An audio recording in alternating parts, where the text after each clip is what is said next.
आज हम गांधीवादी और स्वतंत्रता सेनानी उषा मेहता को याद कर रहे हैं, जिनका जन्म 25 मार्च 1920 को सूरत में हुआ था।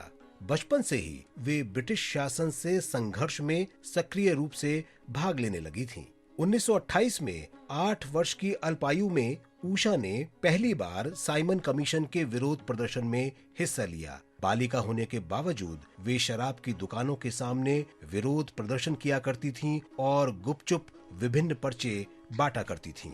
नमक सत्याग्रह के दौरान उषा समुद्र का पानी अपने घर लाई और उससे नमक बनाया। उषा ने 1939 में बम्बई के विल्सन कॉलेज से स्नातक शिक्षा प्राप्त की और कानून की पढ़ाई के लिए तैयारी करने लगी। लेकिन 1942 में भारत छोड़ो आंदोलन की घोषणा के साथ ही उन्होंने पढ़ाई बंद करने और स्वाधीनता संघर्ष में शामिल होने का फैसला किया। 1942 के कांग्रेस अधिवेशन में उषा मेहता महात्मा गांधी, जवाहरलाल नेहरू, मौलाना आजाद और सरदार वल्लभ भाई पटेल के ओजस्वी भाषणों को गुपचुप जनता तक पहुंचाती थीं। इससे उषा को सीक्रेट रेडियो स्टेशन चलाने की प्रेरणा मिली और उन्होंने विश्व के कोने कोने तक भारत की आवाज पहुंचाने में सहायता की।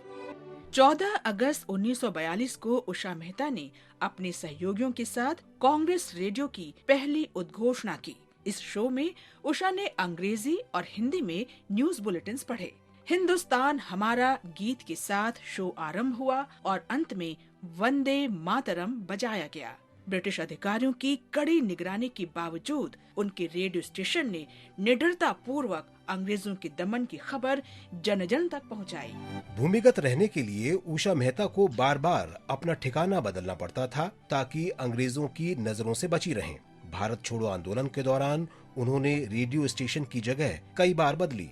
12 नवंबर 1942 को जब वे गिरगांव से शो संचालित कर रही थीं, तो पुलिस ने उषा मेहता और उनके साथियों को गिरफ्तार कर लिया। उषा को 4 वर्ष के सश्रम कारावास की सजा सुनाई गई। 1946 में जब उषा को रिहा किया गया तो वे बम्बई में रिहा होने वाली पहली राजनीतिक कैदी बनी। जेल से रिहा होने पर उषा मेहता ने कहा, मैं प्रसन्नता और गर्व के साथ जेल से वापस आई, क्योंकि मुझे बापू का संदेश करो या मरो लोगों तक पहुंचाने का संतोष है और मुझे स्वतंत्रता के लिए इस योगदान पर गर्व है। 80 वर्ष की आयु में 11 अगस्त 2000 को उषा मेहता का निधन हो गया। अपने देश के लिए लड़ने का उनका जोश और उत्साह सच्ची प्रेरणा है। महान वीरांगना को शत शत नमन। आज हम स्वाधीनता सेनानी वसंतराव लक्कनगौड़ा पाटिल का भी स्मरण कर रहे हैं। उनका जन्म 25 मार्च 1922 को कर्नाटक के बेलगांव जिले में हुआ था। पाटिल ने कोल्हापुर के राजाराम कॉलेज से उच्च शिक्षा प्राप्त की, लेकिन स्वतंत्रता आंदोलन में शामिल होने के कारण वे स्नातक की पढ़ाई पूरी नहीं कर सके।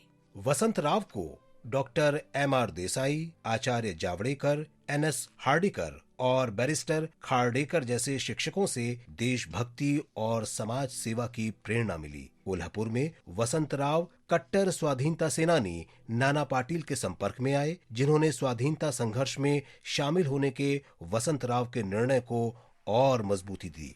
नाना के मार्गदर्शन में वसंतराव आसपास के क्षेत्रों में विभिन्न गतिविधियों में संलग्न हो गए। इस कारण उनके छोटे भाई प्रताप राव की हत्या कर दी गई। छोटे भाई के निधन के दुख के कारण वसंतराव ने 1943 में कॉलेज छोड़ दिया और स्वाधीनता संघर्ष में अपने को समर्पित कर दिया।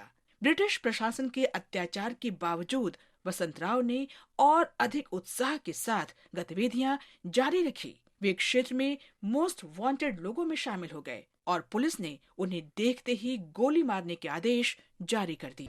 स्वतंत्रता के बाद V.L. पाटिल 1962 से 1967 तक संसद के सदस्य रहे।